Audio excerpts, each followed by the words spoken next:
Hello everyone, Latoya here. I have a new 18-inch doll dress pattern that I would like to introduce to you. The name of this pattern is called Sweet Strawberry Fields. And although this is not a tutorial, I just felt led late last night just to record a time-lapsed video of me going through the motions of creating this doll pattern.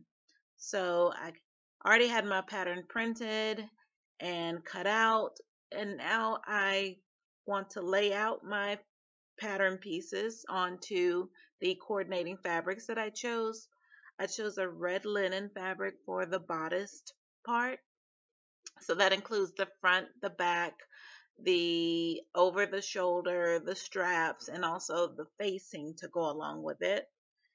And I also happen to have a treasure that I found locally, which is a vintage piece of, it's like a satin sheen material, but it has some little hand painted details in the form of sunflower, watermelon, cherry, fruits. And that is like an acrylic paint. So I thought that was kind of special and nostalgic because I love vintage anything. So why not incorporate it into this doll dress that I drafted? And so this is the skirt part that I'm using the vintage fabric for. And also there's like a bottom border, which could also be a ruffle if you added extra strips. But since I'm only cutting one strip, it's basically just going to be a border, which I do end up trimming off the extra little piece at the end there that I'm cutting now. Because I decided not to add any sort of gathering to that piece. So it's basically just the border.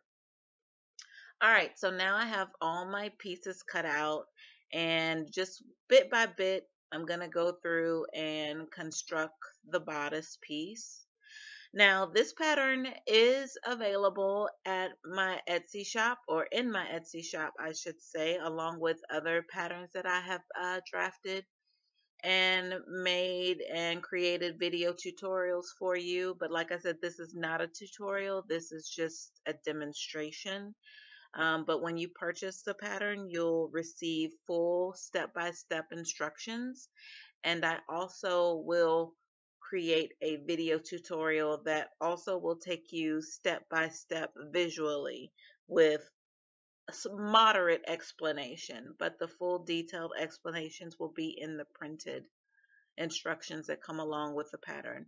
Now, some people who print PDF patterns, they really just don't want to waste a lot of paper with just printing the pattern and the instructions, because normally instructions can be very detailed and they take up a lot of paper.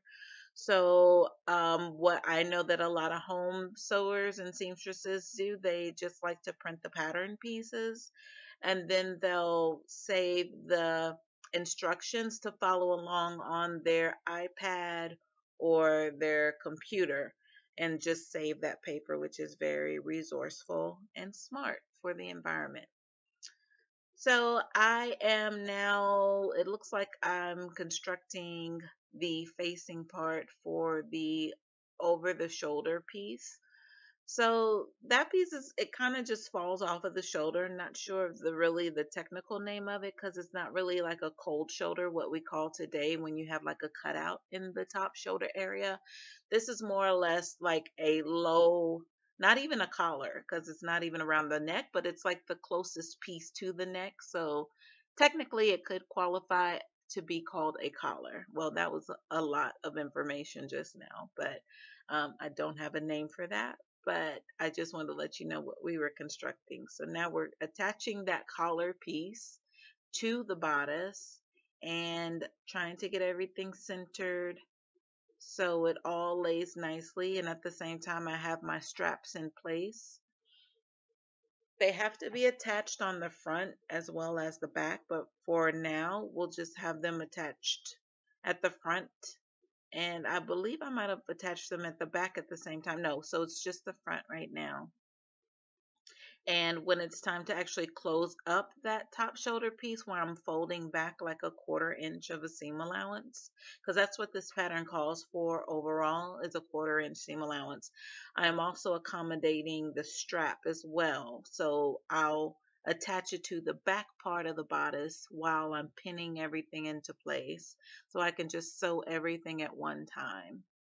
But when you get the tutorial, I'll pretty much give you a better idea of what that even entails, because I know this video is rather quick, but I just wanted to show you a quick demonstration of putting the dress together.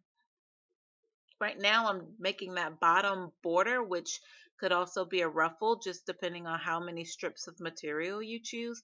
I've made this dress, of course, quite a few times, and there was a point in time where I made 3 of those long, thin strips for ruffles, because that's pretty much what was required if you wanted a lot of ruffles, like a lot of fullness at the bottom hem.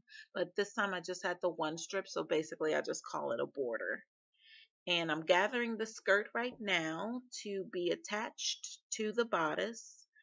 So I like to start each end, and then I'll just work my way to the inside, the middle part, to make sure everything's distributed evenly in regards to the gathers on the skirt. So I've attached the bodice now, and the lining I kept free because I wanted to hide my extra seam allowances inside of the bodice. So this is a fold over method for the lining that I like to call stitch in the ditch, which I do quite often in my dresses, just to give a clean finish on the inside.